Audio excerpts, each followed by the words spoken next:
¿Qué tal amigos? Les voy a hablar sobre la novela de las Catalinarias de Juan Montalvo. Les voy a dar una breve biografía sobre Juan Montalvo. Juan Montalvo nace en Ambato el 13 de abril de 1832, el mismo año que su coterráneo Juan León Mera, una vez terminada la instrucción primaria, ingresada en el Colegio San Fernando y más tarde en el Seminario de San Luis, como estudiante de Filosofía y Letras, llegando a graduarse de maestro en Filosofía en mayo de 1851, con 3A. ¿Qué quiere decir con 3A? Es decir, con la alta calificación del curso y de la universidad. El mismo año ingresa a la universidad como estudiante de Derechos. Pero dos hechos luctuosos: la muerte de su hermano Francisco primero y la de su madre después, obligando a Montalvo a regresar a su tierra natal. Permanece algunos años en el pueblo de Baños, cuyo exótico paisaje dejará hondas huellas en su espíritu. En 1856 ingresó al servicio diplomático. En 1857 viaja como adjunto civil a la legación de Italia y un año después pasa a París. Enfermo de reumatismo, volvió al país en 1860. Permanece 6 años entregado a los libros y al amor, hasta que en enero de 1866 incurso en la política, como los grandes, con su revista político-literaria, El Cosmopolita, destinada a compartir a García Moreno. En 1899 fue García Moreno asume al poder por segunda ocasión. Trata de derrocar al presidente Javier Espinosa. Se exilia en Panamá, donde hizo amistad con Eloy Alfaro. De allí pasó a París para luego retomar las Ipiales, luego en el que permaneció hasta 1876, y en el que escribió buenas partes de los 6 tratados y capítulos que se le olvidaron a Cervantes. Finalmente, en 1881, decide retomar a París, ciudad que permanece hasta su muerte. Muere pobre y solo el 17 de enero de 1889 en la casa 26 de la calle Cartínez. Como pueden escuchar, les he dado una breve biografía de Juan Montalvo. Les voy a dar lo que es también obras que él realizó. Para valorar las importancias de este escritor en las letras nacionales, bien vale que conozcamos lo que dice Benjamín Carrió en sus obras nuevas Relato Ecuatoriano, donde Juan Montalvo, sin controversias posibles, es la primera figura de nuestra historia literaria, excluyendo toda opinión, todo pleistístico, toda disparidad. La obra literaria de Juan Montalvo es asombrosa, incursiva en la poesía, en el ensayo, en lo que es relato y en el drama. Para una buena mejor visión, presentamos el siguiente resumen. Poesías de rasgo romántico y sin mayor importancia, literaria, periodismo, el cosmopolita, el regenerador, el espectador, la política, la mercurial, las catalinarias, relato en la novela. Capítulos que se le olvidaron a Cervantes, en cuentos, La flor de nieve y cuentos fantásticos, ensayos, Los 7 tratados y geometría moral, teatro, el libro de las pasiones, que contiene los siguientes dramas: La reprosa, Jara, el descomunalgo, Granja y el dictador. Voy a resaltarles la obra más fantástica de Juan León Montalvo. La obra fue El Cosmopolita, obra compuesta por 9 folletos, publicada entre 1866 a 1869. Su tema dominante es la oposición al gobierno de García Moreno, aparte de otros, como observamos, de viajes, costumbres de otros pueblos, cuadros y episodios históricos sobre la juventud, las mujeres, los animales y la belleza, artes, la tiranía, el clero, el militarismo, el periodismo, etc.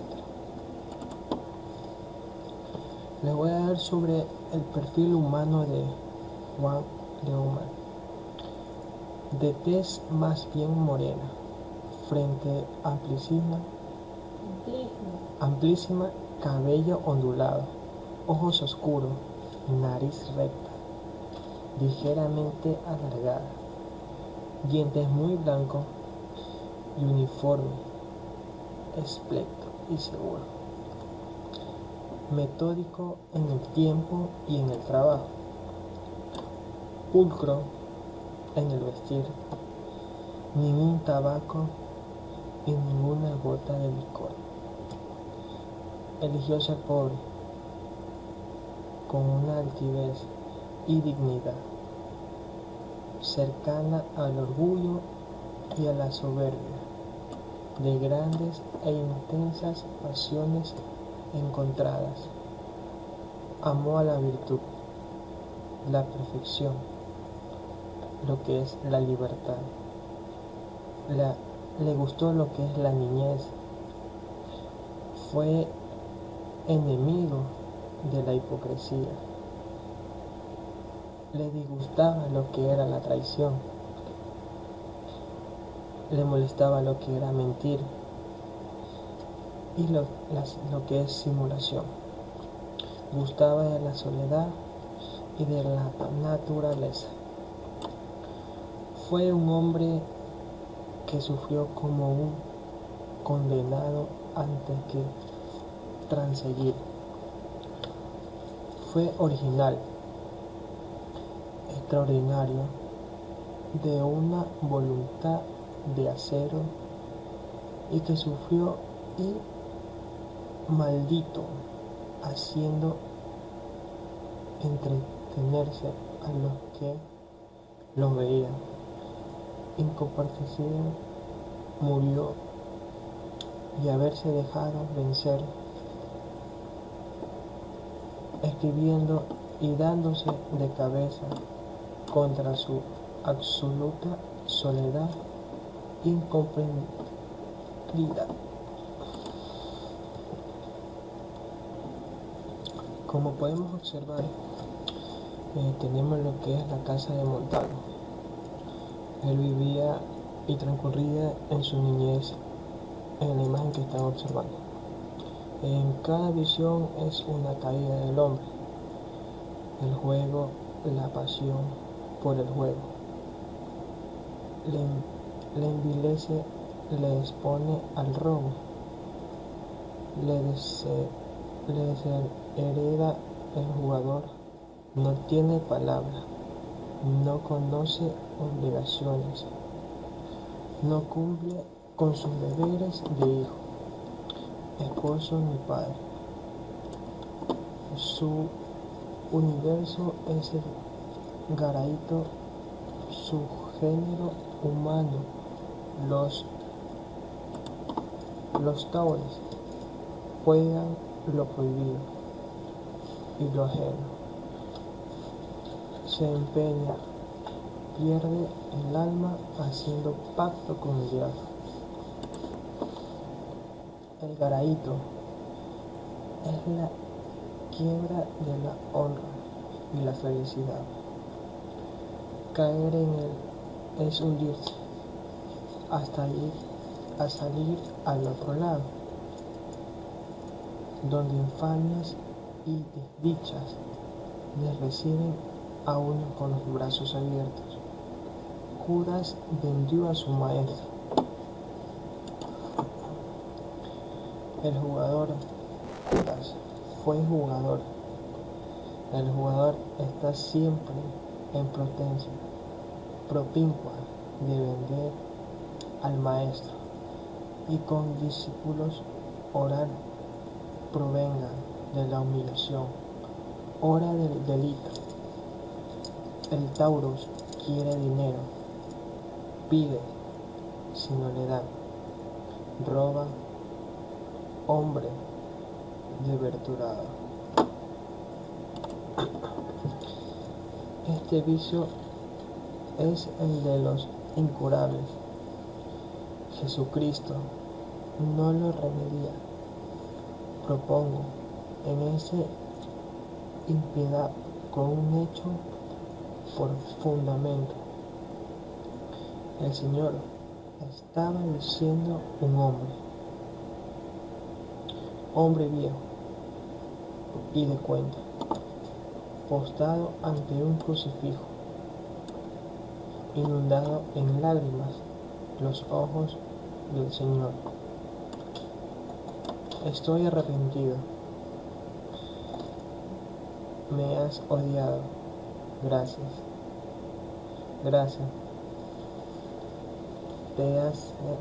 desean dadas, ya no juego, ya no jugaré, el juego lo aborrezco. Viene de paterno, dote de mi mujer, nada existe, mis hijos sin estudios, mis hijas sin el arreo de sus clases. Yo miserable, ay de mí, fuera de esta casa todas las noches, llaman al salterio y no salgo aún del garito, disputas, pendencias declaradas, tiros muchas veces y puñales muy pocas. Están pestañas caídas, estos lagrimales comidos, estos párpados irritados, juego en todo. Esa lámpara criminal, esa luz del infierno me desahoga, me matan, protegen, sostienen, jugar yo, la muerte 1000 veces, y lloran el poder viejo. Juego con concupiscencia y embriaguez son los 3 vicios que pueden llamarse capilares. El juego arruina, pero no socava de contado la parte moral del hombre. Confuciencia y embriaguez van a estrellarse contra el envejecimiento, el espíritu y la salud. Son sus víctimas, pues la embriaguez, vicio infamante, como todo, es el peor de todos, por cuanto pervierte la razón, la hurta a la locura sus más feos perfiles, cóleras, furos, iracundias de ellas nacen sin contar con los estragos que hacen día por día en la organización física del misero, que la lleva adelante, bien como el opio es el azote de ciertas acetaticos, así las llores fuertes son las caídas de los pueblos del occidente. El cerebro en erección. Juan Montalvo tuvo la oportunidad de conocer bien a la inmersión de Ventimiglia durante el destierro de ambos en Zúñiga. El escritor ambateño era retahíco, mesurado y falto de tacto social, aparte de que estaba acostado a diario por la pobreza. Por el contrario, Ventimiglia era extremadamente sociable, daba riendas sueltas a sus vicios y le preocupaba el dinero, pues lo recibía de casa. Así nació de Montalvo un inmenso desprecio hacia la gente quiteña. Durante el gobierno de Borin Gaicha se le confió la razón militar de Guayas a Ventimiglia. Eso fue el 8 de septiembre de 1888. El general quiteño se declaró jefe supremo y después entonces mantenía, a pesar de que el 30 de agosto del mismo año le había manifestado su lealtad y servicio a través de una carta. Montalvo, con serenidad y mesura, criticó los acontecimientos, razones por la cual Ventimiglia mandó a apresarlo en horas de la madrugada para luego desenterrarlo a Panamá. Gracias a la depresión de Pedro Carbo, pudo Montalvo regresar al Ecuador, donde permaneció alejado de las opciones activas. Sin embargo, reanudó su lucha política tras los asesinatos por el envenenamiento del azopismo Checa de Quito en julio de 1877 y de Vicente Piedrahíta en septiembre del mismo año, atribuido por las opciones públicas a Ventimiglia. En varios panfletos dio a conocer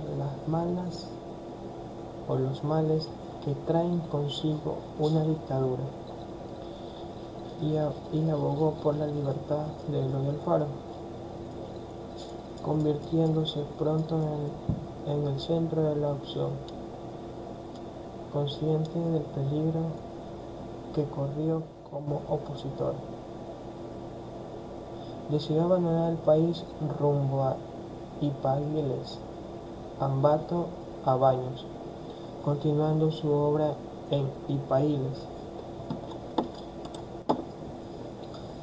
Montalvo consideró que Ipaíles no era el lugar apropiado para publicación de sus obras y viajes a Panamá. Allí, gracias al apoyo de Alfaro, publicó su primera Catalinaria a conocimiento de 1880. Durante esos años publicó 4 más y algunos periódicos y panorámicas. Reprodujo trozos de las Catalinarias, como es el caso de la Práctica de Bogotá, La Estrella de la ciudad de Panamá, y entre otros. En enero de 1882 se publica la duodécima y última Catalinaria. La primera Catalinaria trata de la libertad, las leyes, la disciplina y el orden, a la vez que muy zánganamente da lecciones léxicas al discurrir algunos fenómenos fonéticos o al exponer palabras mal usadas. En la segunda define lo que es tirano y tiranía. En la tercera instiga a que el pueblo, específicamente el de Guayaquil, se levante y disponga al gobierno. Hace también un recuento de los dictadores y panorámicas. Las 4 Catalinarias acometen contra Urbina y Borrego. La quinta Catalinaria es Molaritas, dicen Montalvo, que cada vicio es una caída del hombre, y luego analiza algunos de ellos. En la exacta, Montalvo defiende el propósito de su obra y descubre el concepto de civilización y bartanía. En la séptima Catalinaria, con espíritu y dictadura, presenta la ventana de la educación y analiza el sistema educativo, comparándolo con aquel de otros países. Nota que el clero ha sido factor positivo en el desarrollo de la educación en muchos países, más o no en el Ecuador, donde por el contrario ha servido de óbice al desarrollo libre de expresión o pensamiento. Termina esta Catalina reproduciendo un discurso de una autoridad en el que aboga por los derechos de la mujer, en lo que se refiere a los centros de la educación. En la 10ª y 11ª embiste con favor contra Borrego. En la última Catalina descubren sobre las edades en lógica de la juventud e instruyen al soldado con agudo proselitismo de ganarse la voluntad de esa para derrocar el gobierno en Pendín. Montalvo procura ser justo y no causa adversarios de delitos que no cometieron. Por poner un ejemplo, cuando se enteró en Ipaíles de rumores de un asalto al fondo público por parte de Ventimiglia, escribió a su fragmento amigo Rafael Portilla: es precioso que seamos exactos en los cargos deseados saber a ciencias ciertas que hay en esto, con la capacidad de fijar. No olvides por nada de este punto, ni los exageres, sino desfiguren. Entre los numerosos pasajes de esta obra que vituperan a Ventimiglia, podemos descartar la segunda Catalina. Montalvo distingue entre los tiranos y los simples malhechores, afinando que Ventimiglia pertenece a esos segundos grupos por las cosas que hace y sus cualidades de bribón. Luego se refiere a los pescadores capitales, indicado que Ventimiglia sufre de cada uno de ellos. Finalmente, cuando Juan Montalvo en 1881 se decide retomar al país donde él frecuentaba, donde nació, en París, aquella ciudad en la que permanece hasta su muerte. Él muere pobre y solo el 17 de enero de 1889 en la casa 26 de la calle Cartines. Bueno, con esto concluimos lo que es la novela de lo que es la Catalina.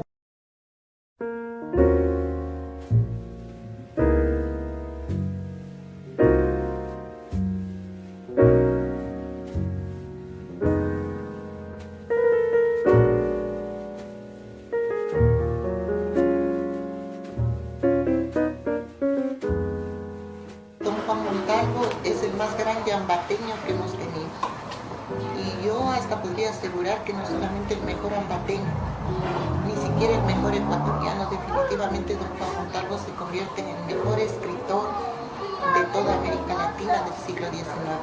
Mencionar solamente el nombre de Juan Montalvo, no solamente en el Ecuador, sino en América y el mundo, es referirse a uno de los más grandes e ilustres ecuatorianos de todos los tiempos.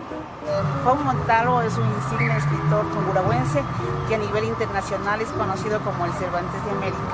Pienso que es obligación de todos los ambateños conocer la obra, el pensamiento, los ideales y el ejemplo que se debe seguir a través justamente de su filosofía, de su obra.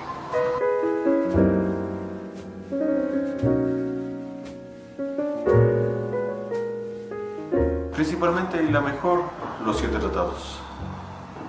La trilogía, por ejemplo, de carácter periodístico, de Cosmopolita, Regenerador, El Espectador, la parte política, las Catilinarias, la parte religiosa, digámoslo así, Mercurial Eclesiástica, por ejemplo.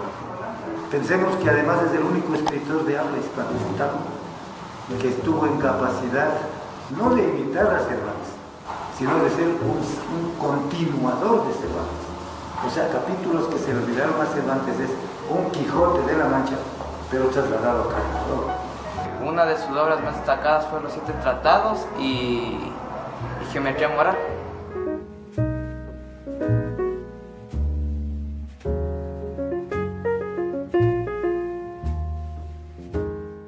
La Geometría Moral está basado en el aspecto sentimental de Montalvo. Sí, algunas personas, por ser el título bastante sugestivo, tergiversan un poco la idea de donde va apuntado el libro y piensan que es más como una parte moral mismo. Pero en realidad se basa en lo que es el aspecto sentimental de Montalvo. Aparece un personaje importante dentro de esa obra que es Juan de la Flor, y que de alguna manera hace referencia a la vida sentimental, amorosa del Cervantes americano. Más bien debió ser el 7º de los 7 tratados. Y debió haberse incluido como el Tratado del Amor. No sé por qué más bien Montalvo en los 7 tratados incluye el Buscapié y no el Tratado del Amor, que es la obra Geometría Moral, que sin duda alguna pues, es una exaltación a este gran sentimiento humano que es el amor.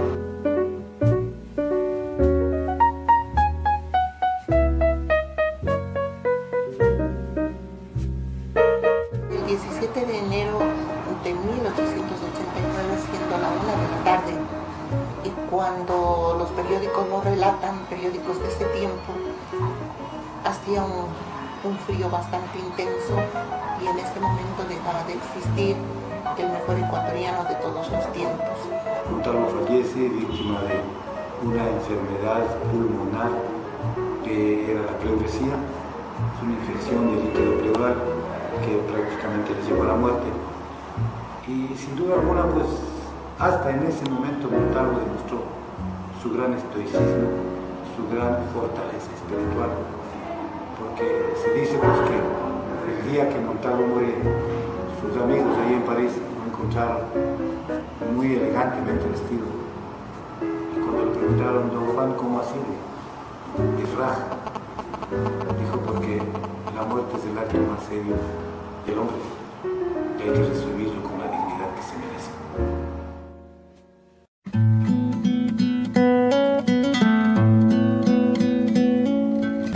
Dejó de existir físicamente, pero en ese día yo diría pues que él nació a la inmortalidad.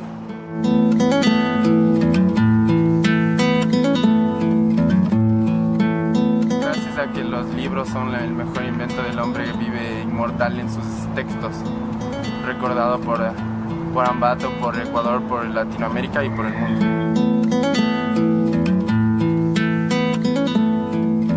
Escribió a favor y en contra fue de García Moreno, ya que al principio estuvo de acuerdo con todas sus obras, pero su impotencia y su dominio lo convirtió en su mayor opositor.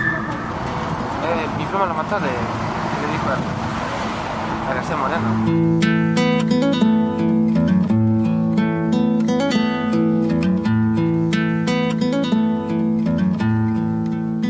Cuando pienses en mí, encuéntrame en las cosas más sencillas,